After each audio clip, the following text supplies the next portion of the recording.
To introduce myself, my name is Emma Brett, as Nicole said. I'm an assistant professor and a clinical health psychologist at University of Chicago.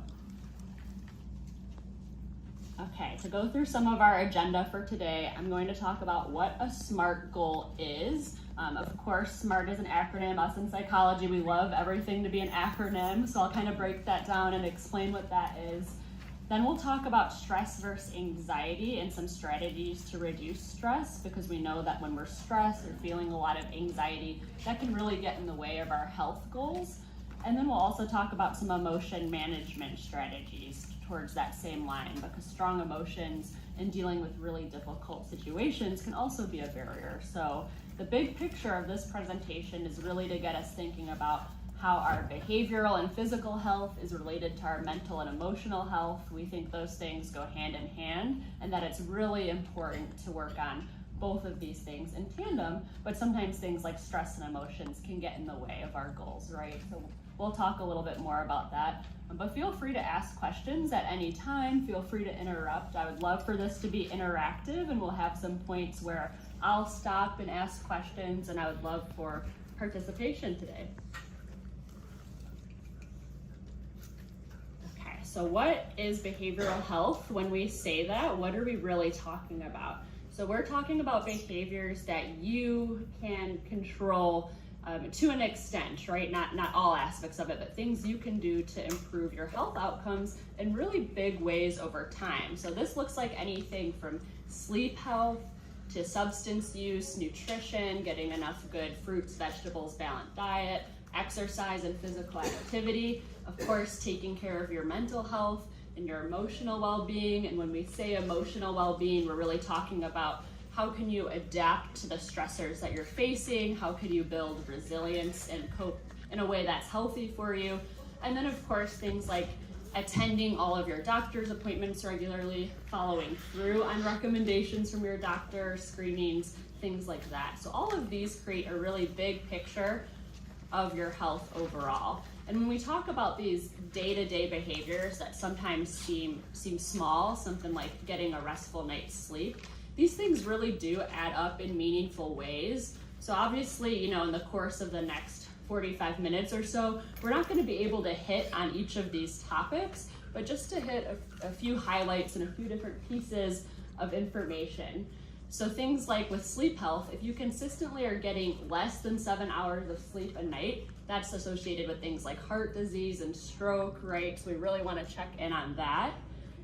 A few more here. So smoking, I'm sure many of us are aware that smoking is linked with lung cancer. It also is linked with 11 or possibly even more types of cancers, right? And so inhaling something that, even if it's cannabis, nicotine, whatnot, is associated with big picture health outcomes down the road. Alcohol as well is associated with cancer, and so that's something that sometimes is a little bit more surprising for people to hear. And then of course, if we're thinking about physical activity, people who live a more active lifestyle can actually reduce their chance of preventable death and increase their lifespan. So these little things that we do every day that we may not think about can really work together to influence our bigger health picture. So easy to stay healthy, right? You just need to do a few things that we were talking about. You just need to eat all the right foods, get enough sleep, go to the doctor regularly, exercise ideally 5 days a week, avoid alcohol, substances, even caffeine, not have any stress. Super easy and attainable, right? Like just a quick laundry list of things. No, of course not. That's much easier said than done. That would be hard to do even if our full-time job was just taking care of our health, but obviously that is not what we are just doing full-time, right? We have jobs, we have families, we have other things, so that's sort of the take-home here, but there are things we can do. So I'm going to start with a quick example here and try to get some examples idea from each of you of how you might recommend someone respond to this situation.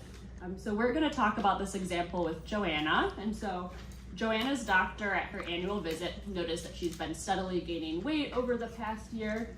Oh, go up there. Cancel. That was a high pressure.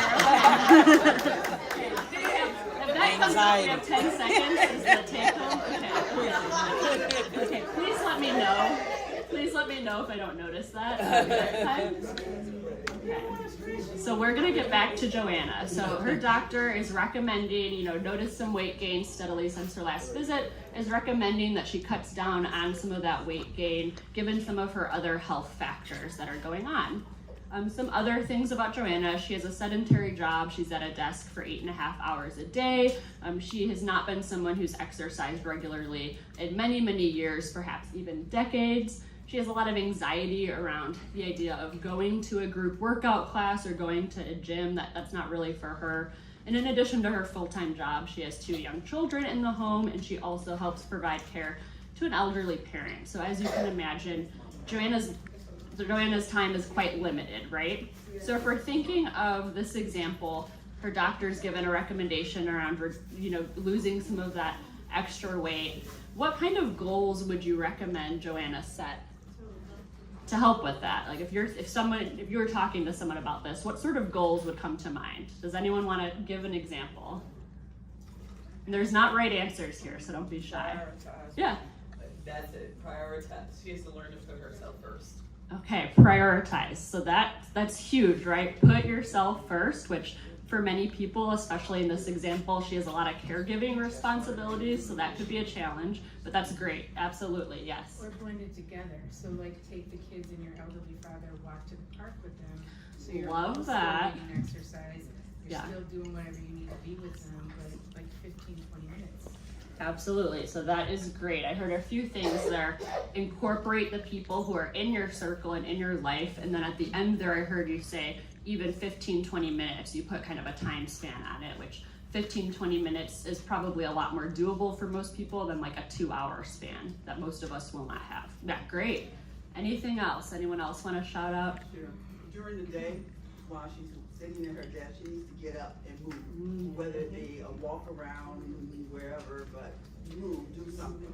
Yes, absolutely. So even though if you have a sedentary job, that doesn't mean you're glued to the chair, right? So you can get up, do something in that time frame, try to get up and move around a little. Yes, these are excellent suggestions. Yes? Maybe you can research exercises that you can do sitting at your desk or sitting down. Yes, yeah, maybe even like a free YouTube video or something that is tailored for people who might be at a desk for many hours. That would be really interesting. Yeah, absolutely. Set time for herself without anybody, just do what she wants to do, watch TV, or she wants to watch a movie, just be by herself and just relax. Yeah, so have some alone time that maybe is not with any pressures of getting something done other than relaxing. Yeah, that's important to do. Hard for many of us to do that, but important. Yeah. Yeah, all these ideas are very nice, but in reality, nothing is going to be done. Because Joanna is like everybody else, like us. She's private, she's very, she likes the chair, but she cannot do it, and she doesn't know.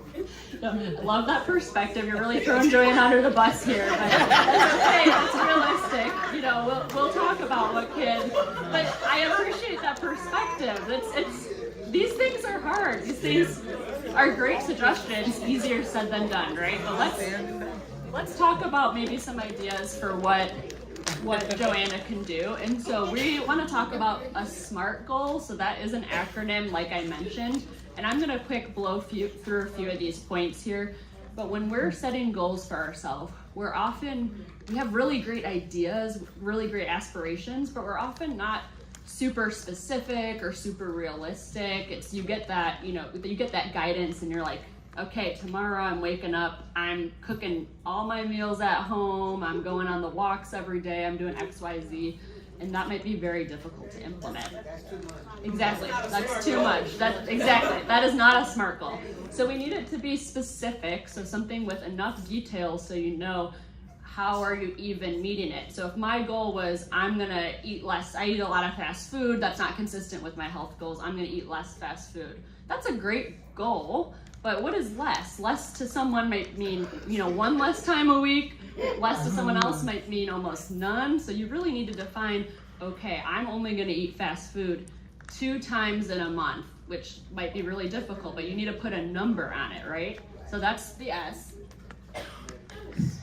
M goes along with that sort of, so measurable. It needs to be specific in a way where you can track, have I done this thing, yes or no? So if I have a goal around reducing alcohol use, let's say, I need some way to be able to tell that I'm actually doing that. So let's say I was like, okay, I was at 20 drinks in a week, I really need to get that to 10, something like that.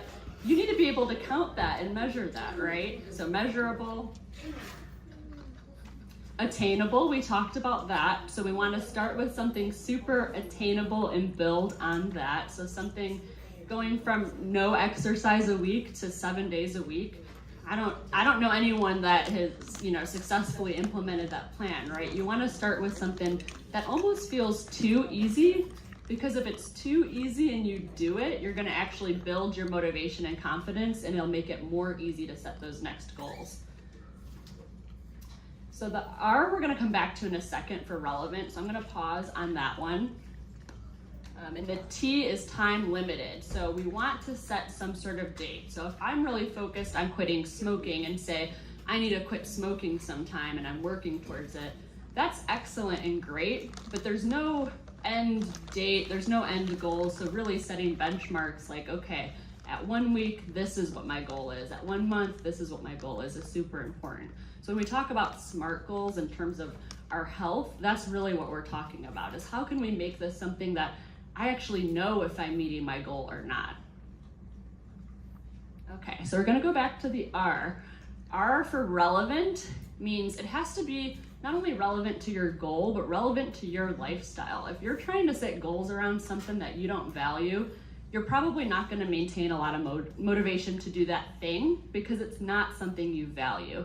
And so when working with people around health goals and behavior changes, we really want to tap into, well, what are the things that you do value, and how could your strengths and values really be leveraged to help your goals? And so if everyone's like, okay, well, I heard I should sign up for a 5K walk if I want to be healthy. But if you hate the outdoors or you hate doing group events, that probably is not going to be very exciting for you, right? Even if it worked for your sister or your friend or someone else. So you really want to think about what is specific to you. So some examples when we talk about values, these are things that hold meaning for you. These are going to be really unique to you and really personal to you. And so it could be things like creativity, relationships, spirituality, spending time outdoors. Maybe you take a lot of pride in having a really nice, calm living space, and that's important to you. It's really tapping into these different things that make you feel energized and using those to drive health goals. So you might be sitting there thinking like, okay, yeah, that sounds great, but how do you actually implement that? I'm just gonna go through a few quick examples. Okay. I'm just gonna put these all up for now, but let's say you really value relationships. That was related to one of the examples given earlier about maybe you can involve your family members in your goals. So let's say for an example of cutting down on alcohol use, and you really value your relationships, your friends, family, maybe you can make a big effort to share that goal with them. Maybe if someone else is working on their health, you can even have an accountability buddy and make it something that really deepens that relationship. Another thing you can implement is, okay, when the opposite of that goal is sort of tempting you, whether it's to have a drink or to do whatever you're trying to avoid, maybe you make it a rule to call a friend or family member you haven't spoken to in a while and let that craving or urge to do something else sort of go away, and then you could build up those relationships.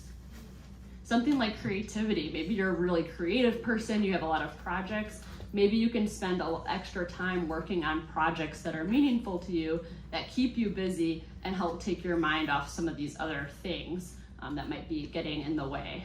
And then something like spending time outdoors, maybe if you really value outdoors, you can take, for the alcohol example, you can take walks in places that alcohol is prohibited. Maybe you can invite friends and family to do things with you where alcohol is typically not part of it. So these are ways that you can really try to tap into your values to meet your health goals.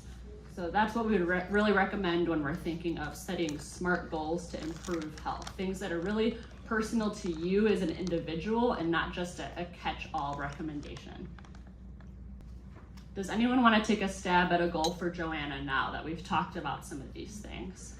What would be a good goal for Joanna that might tap into some of those SMART concepts? Yeah. If she's unhappy with her job or her relationship, look for another one. Just, you know. Okay, look for another one. So how can we make it, yeah, Or nobody. Just like, okay. she's not happy with something, just, So that's a specific action, look for another one. I might say, okay, if I want a job where maybe I'm getting up more and more active, maybe I say I have to apply to 3 jobs a week and I have to do that, you know, so by the end of the month it'll add up to 12 applications submitted. Something like that would be good. Yes. Mm-hmm. Joanna could probably do something like her journal and say, like, set a goal to journal 3 days a week. Yeah. Because that way you can write down your thoughts and what's going on with you, and then you can go back and look at it and see if you're working. Yes, I love that. So building up some overall wellness by saying I'm going to journal 3 days a week. I might even say I'm going to set a timer for 10 minutes 3 days a week and sit there and use that to help me get closer to my health goals. And that'll tie into some of what we talk about next as well. Yeah, I see 2 hands up. Yeah, go ahead. Blue dress, yeah. She could make a plan to walk 15 minutes during her lunch break, and that would keep her active, and that may help her to maintain her weight. Yeah, that's specific. That's probably manageable. Hopefully, you know, people are getting lunch breaks. 15 minutes should fit within that. So that could be something really, really manageable. Yeah, go ahead.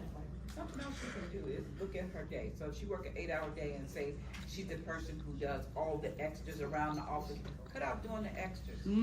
Cut out doing the extras. So maybe setting some boundaries with other people you work with around what your role is and where could other people pick up slack. And so that might look like, hey, I'm going to talk to XYZ person specifically by Friday, no excuses, and ask to share the load on some of these things. Yeah, I like that. Yeah. Instead of trying to put all the stuff in the basket, try to get to one thing and make it work at that time, and then move to the next. Because when you're trying to balance and throwing everything in there, you're not going to make it. So try one thing and get success with that, and then let's move to the next. To give her some time to get, because you're trying to throw all that in there, you're not going to get that done. But work at one thing and try to get that, and then master it, and then let's get to the next and move like that, and that would give her more time to build, because you're trying to throw all that in there, you ain't gonna get that done. Absolutely. I love that. You're tapping into some deep psychology concepts there, because we know if you can do something that builds your confidence in that small first step, you're going to be way more likely to stick towards working on those health goals than if you take on too much at once and then you don't meet that goal and you feel kind of down about yourself. Yeah, so exactly. Yes. What's extremely important too when setting goals, celebrate yourself. Ah, yes. Celebrate yourself. So what might you say specifically? Don't ask her. Anyone is welcome to answer. What's a way someone might set a celebration goal? What do we think? I could think of, let's say you hit a certain health goal. You can say once I learned 3 new meals that are healthy that I cook on my own, then I could splurge for a nice dinner for me and a family member, or go ahead. A glass of wine. I could have a glass of wine with that nice dinner with the thunder. Yeah, absolutely. Yeah, but they said red wine is healthy for you. Red wine is healthy. Red wine is healthy for you, So you make it run. Well, these are great points, because these goals should be not extreme, right? Yeah. Depends on what kind it is for the body. But I'm just saying, it is good for the body. Okay, I want to redirect here. I'm loving all these suggestions. These are great. Some of these people ain't gonna get drunk, so y'all let them know. If that's consistent with your goals, then that's consistent with your goals, and that's great. Okay. We are going to switch gears a little, though, because all of that is great and fun, right? We're like, yes, when we're motivated, we feel like we can set goals, we're feeling good, we have a plan. We might have those couple mornings after we make that plan where we're feeling really good. Then life gets in the way, right? None of us can avoid stress. If someone's found a way to do that, please let me know. But we can't avoid stress. Things are going to happen. And so we're going to talk a little bit about strategies for managing when stress or negative emotions get in the way of some of these health goals that we're working towards. Okay, so the first concept we're going to talk about is stress versus anxiety. And so stress and anxiety can look really similar, so that's why we're sort of parsing these apart. And stress is actually something that is necessary. It's actually good that we have a response to stress, because that's telling us that there's something we need to pay attention to. Of course, what's not good is when we're under chronic stress, right? That's when things can get a little wacky. And chronic stress could be due to many things, right? It could be due to financial strain, it could be due to some sort of health situation that's going on, it could be due to things like racism, trauma, anything can cause chronic stress, right? And so that's something we want to, I think stress is often painted as bad, and I would say no, stress is not bad, it's very important, but when it's chronic stress, that's what we want to try to avoid. And then we also have our friend anxiety. So anxiety is going to be persistent worrying that doesn't go away. So with stress, if it's not chronic, just typical stress, let's say you have something really stressful going on. Let's say you're up for a promotion and you have an interview and that's causing you some stress. And then the interview happens and then your stress goes away. That's a pretty typical stress response, right? You feel some of that anticipation, but then it does resolve. With anxiety, what happens is maybe a stressor triggered anxiety, but then the stressor's gone and you're like, wait, why do I still feel terrible? Why do I still feel that tightening in my chest? Why do I still feel panicked? Why am I still having sleeping problems? So that's what we would consider anxiety. It's when it's that persistent worrying that doesn't go away, and it may not be related to one thing in particular. It may be all over the place. So that is when we would say, okay, that's probably more anxiety happening. Okay, so I'm gonna talk a little bit about the overlap. So I mentioned things like trouble sleeping. This could be trouble concentrating. You might notice that things that you used to get done in your job really quickly and easily are taking you longer because you have less focus. You might notice that you have a shorter fuse with people. You might have some irritability, or maybe other people notice that for you before you even notice that happens. You might have some muscle tension. So often with anxiety, we don't even realize, but we're kind of holding our bodies like tight and tense. And we might actually have some physical pain as a result of that. So those can all be symptoms of stress or anxiety. Okay, so what's the difference then? So just to really emphasize, stress is usually going to go away once that stressor is removed. You get that good news that alleviates the health worry, or you get past something that was really difficult in your job, then the stress hopefully goes away.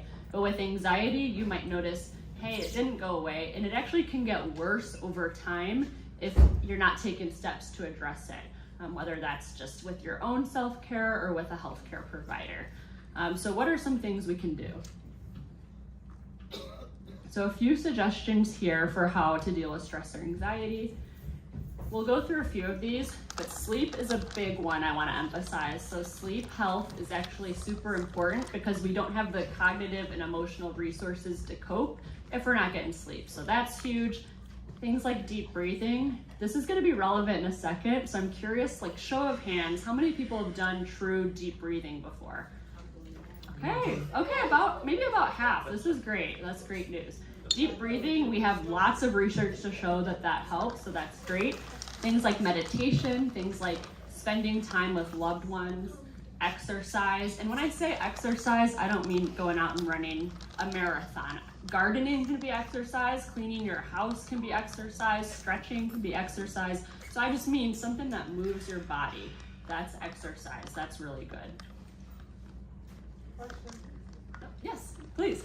It's not really a question, but sometimes for me, what I do is I'll light some candles, and if I'm really stressed out, I will get the Bible and open it to my favorite passages and read them, and that overwhelming sense of calm just makes me feel like, you know, all of it's better. It's gone. It's taken Absolutely. away. Thank you for sharing that. So for those who might not have been able to hear on this side, lighting some candles, and if you are a spiritual person, opening up a Bible and reading a few passages.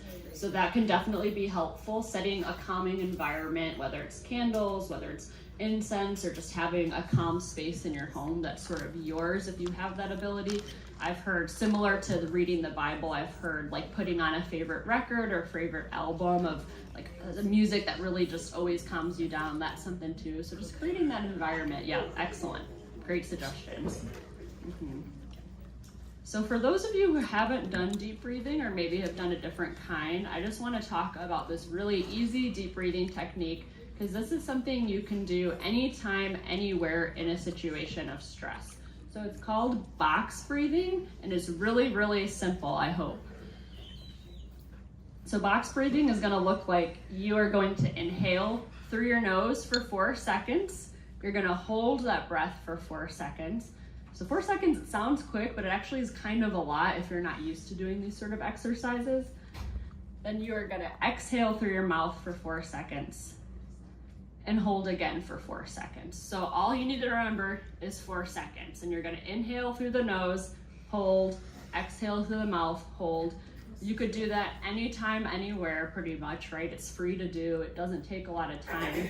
And we actually see from research that if you do this not only when you're stressed, but as a daily practice, like, okay, for 5 minutes a day, either, at night, in the morning, lunch, whenever, your body gets better at it over time. Your body makes that association between deep breathing and relaxation quicker and quicker every time, so that when you actually need that tool, when you're in a high emotion situation, you can get to that relaxation place easier. So we would always recommend box breathing as a helpful tool. If you haven't tried it, I would recommend you do so. We're not gonna have time to practice it probably right now, but definitely something to try out. Yeah. I really like when my Apple Watch, I don't have it on now, but when my Apple Watch tells me they can sense that my heart rate is going a little bit high, and it'll pop up, just breathe. And Yes. it's that constant reminder, okay, you're getting a little bit too stressed out, so just stay calm. Yeah, I love that we can use some of the great technology we have now to help us set some reminders around when we might need that moment. So that's a really excellent tool. If you have any sort of smartwatch or something, those could be really helpful. Yeah, absolutely. Any questions about this before we move on a moment? Okay. I mentioned this point about the research between making it a habit. We really say the more you do this, the better at it you get. So something to keep in mind, and that's really similar to a topic that's a little bit polarizing, I think, is meditation, because the amount of times I talk with someone I'm working with about meditation, and the first things I hear is, I'm bad at that. That's not for me. I can't do that. And really, no one is bad at it. And so when we say meditation, it can be something scripted. It doesn't have to be. It can just be you internal. It could be really brief. And you're not really good or bad at it. It is normal for your mind to wander. That's actually kind of the whole point, is just to notice that it's wandering. Yeah. So this misperception of, oh, I should empty my mind and that's good meditation, that's not actually the case. It's really just noticing what your mind is doing, and your mind might be going like left, right, center, all over the place. If you notice that, you're doing a good job at meditation. So that's just something to keep in mind. You can meditate anywhere, right? It's also something that's free, although there are apps out there that I think are free or paid that you can use. And when you hear this buzzword mindfulness, is anyone here familiar with the term mindfulness? Yes. Yeah, okay, so pretty much everyone. I know that's been sort of a buzzword, but all that's really saying is taking a few moments to be present focused without judging yourself or your efforts. And so a really easy meditation hack that I like to talk about is this idea of anchoring to the present. And this is something that's super, super easy to implement, and it is a very good mindful meditation tool. All you need are your senses. And so what you would do, let's say you're sitting right here in this auditorium, you would just check in with each of your senses. So what am I hearing right now? If it was quiet, like if we were doing it together, you might hear background noise from somewhere else. Maybe you hear a phone vibrating. Maybe you hear your own breath. You check in on, are there any smells or tastes you're noticing? For feel, how do you feel sitting on the chair? How do your clothes feel against your arm? And this is all a way just to bring you to a focus point in the present. And so anytime you feel like you could use a mindful moment or a restful moment, but are kind of stuck on what to do, I would recommend just thinking about those senses and just taking a few moments to check in with those. And that's actually a great form of mindfulness. And if you notice your mind wandering and thinking about what's for dinner later, I gotta call so-and-so back and I'm annoyed about what they said to me today, that's fine. You just say, oh, my mind's really wandering. Okay, what do I notice and what do I hear? That is all a part of it, and that is great moving towards mindfulness. And so that's a quick hack to that strategy. Any questions or thoughts there? I don't think so. Okay. So like we mentioned, when talking about setting health goals and feeling really motivated, it could be tough when things get in the way. The difficult emotions or difficult situations can sometimes become barriers. We might wake up with every intention to be working towards those health goals, but we might be going through grief. We might be going through a really difficult time with our mental health. There might be a lot that's really difficult to cope with. So that's something where, you know, if that's going on for a long period of time, we'd certainly recommend talking to a doctor or a healthcare provider about that to perhaps hook into some regular support. But I'm going to talk about just a couple of things with the time we have left something you can sort of practice at any point on your own that could help when some of these difficult thoughts or feelings come up. Okay, so this is sort of a big picture concept. I'm going to try to break it down. Is anyone familiar with this triangle here? A couple yeses, but blur. Okay, great. So the idea here is that our thoughts, emotions, and behaviors are linked. Seems reasonable, seems easy enough. And I want to just clarify that thoughts and emotions are not the same thing. So a lot of times when I'm working with people and I'll say, well, what were you feeling in that moment? They'll say, well, I was feeling like they didn't want me there. And I'm like, no, that is not a feeling, right? I didn't want me there is a thought that you have. What is the feeling that is associated with that? Maybe it's hurt, maybe it's shame, anger, yeah, all of that. And so that's kind of step one, is recognizing your thoughts and your emotions are not the same thing, right? So trying to get that under control and thinking about that they're all linked. And our thoughts can really drive how we're feeling. So just how we interpret something can change our whole mood. So for example, let's say I'm walking down the hallway at my job and I see one of my colleagues who I really like kind of coming from a different corridor, and I wave, I'm excited, and nothing, no response, just like completely walks by, no wave. I could have a thought like, oh gosh, they don't actually like me, maybe they think I'm bad at my job, like they have no desire to talk to me. And if I'm having those sorts of thoughts, I'm probably gonna feel kind of negative, right? I'm gonna be in a bad mood. That same situation can happen, and maybe I have a thought of, oh, they must not have seen me, and I move on with my day. I'm probably not gonna feel as sad or upset having that sort of thought, right? And so our thoughts can really influence how we feel, and this is really relevant to our health goals because we can have really self-defeating thoughts without even realizing it. And so this leads to this idea of what we call stinking thinking. There's a lot of ways to talk about this, but it's when we are having thoughts that are really negative and not helpful for us. So if we take that example of Joanna, maybe she's feeling motivated to take some walks with her family, maybe she's feeling motivated to try a new recipe, and let's say like her day is just so stressful and crazy and she's not able to get that walk in, and she's having thoughts like, well, I'm just a failure. Whenever I try new things, I'm a failure. Those sorts of self-defeating thoughts, she's not trying to have those on purpose, right? They're just things that automatically sort of come into our heads that I think most of us could probably relate to. So the idea with stinking thinking is something that you could practice at any time, is recognize when your thoughts are trying to sabotage those goals and replace that thought with something that's more balanced and more realistic. And I say balanced and not positive for a reason, because we don't want to go delusional on the other end, right? Where all of a sudden we're like, yeah, I'm gonna, run a marathon tomorrow and I'm gonna do X, Y, Z and it's gonna be amazing. That's not super realistic either. But a few examples of what this looks like could be this idea of, okay, I'm never gonna make progress on that, right? I think a lot of people can relate to that thought of like, gosh, I'm just stuck, this seems impossible, I'm never gonna make progress. Does anyone have an idea of what a better thought might be if someone's feeling like that? What might someone think instead of, I'm never going to be able to make progress on this goal? What might be a more helpful thought? I need to be patient. Oh, yeah, go ahead. I need to be patient. yeah, I need to be patient, right? My goals are big, things take a while, something like that. Yeah, great. Yeah, if I stick with it, I'll make progress at my own pace. Yeah, there's a lot of ways I think you can tweak that to make it a more adaptive thought. What about this? This is one I hear all the time with people I work with, is that there is just too much going on right now to focus on this. I have this over here, I have this over here. It's a lot, and it's all not there valid. if you don't have a life. Whoa, can you say that again for people who didn't? It's not Yeah. there if you don't have a life. It's not there if you don't have a life. That's a big one. Yeah, that's a big one. That's an impactful one. Yeah.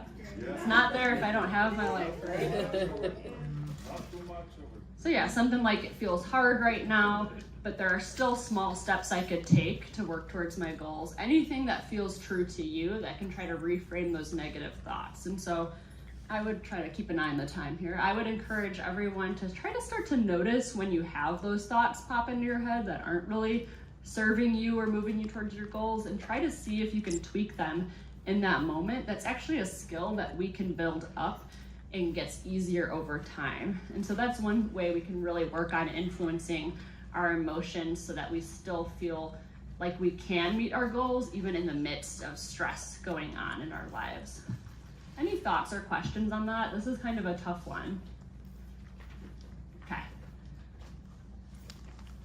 And then the last thing I want to quick talk about before we sort of put it all together is a quick strategy for when emotions are really strong. So we're just talking about when we have maybe a negative situation, we're having self-defeating thoughts.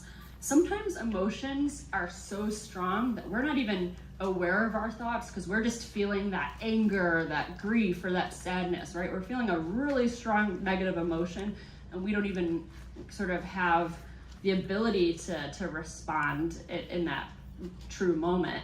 And so this is a strategy that can be really helpful for when you're just experiencing that really, really strong emotion. And this is called a TIP skill. And again, another acronym because psychology loves acronyms. Absolutely. Yep. And so the first part is going to be T for temperature.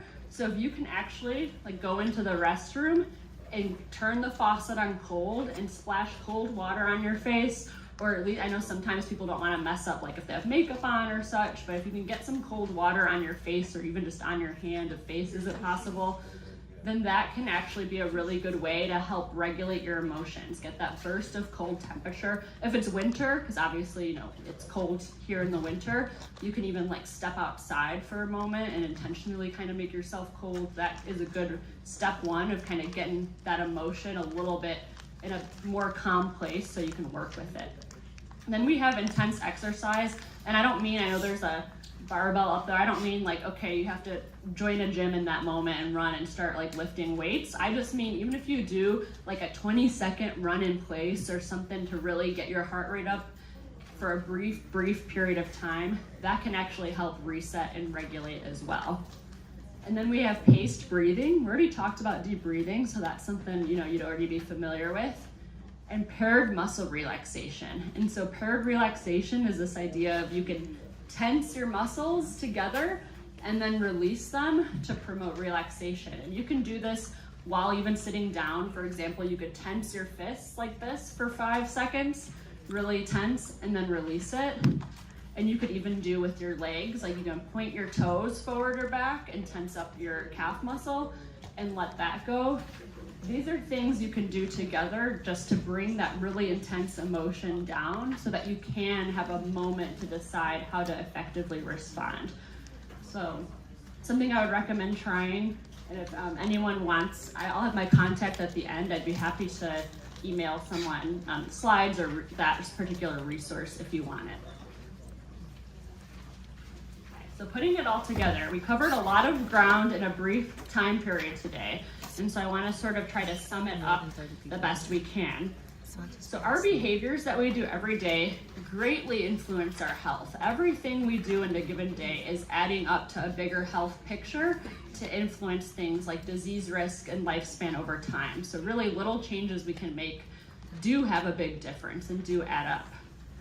We can use setting SMART goals that are really consistent with our values as a unique individual to help us get to our goals. So not just blanket recommendations, but really getting creative about what do I care about as a human? What time and resources do I have? Because we know not everyone has the same time and resources, right? So what do I have that I can use towards my goals? And then developing your own toolkit for managing stress and managing big emotions that could really be barriers is essential, so that when life happens, you can still work towards those health goals, even in the midst of stress, grief, trauma, emotional distress. And then of course, if you feel like you need support in any of those realms, talking to your healthcare provider about connecting you with an appropriate source of support as well. Okay, so I just have some resources here, but I'm happy to like I said, talk to anyone via email or share slides with anyone who might want it. Oops, let me go back. And it was such a pleasure to be invited here today. Thanks for all the participation. That makes my job easy. And I hope you have a good weekend. Thank you. Thank you.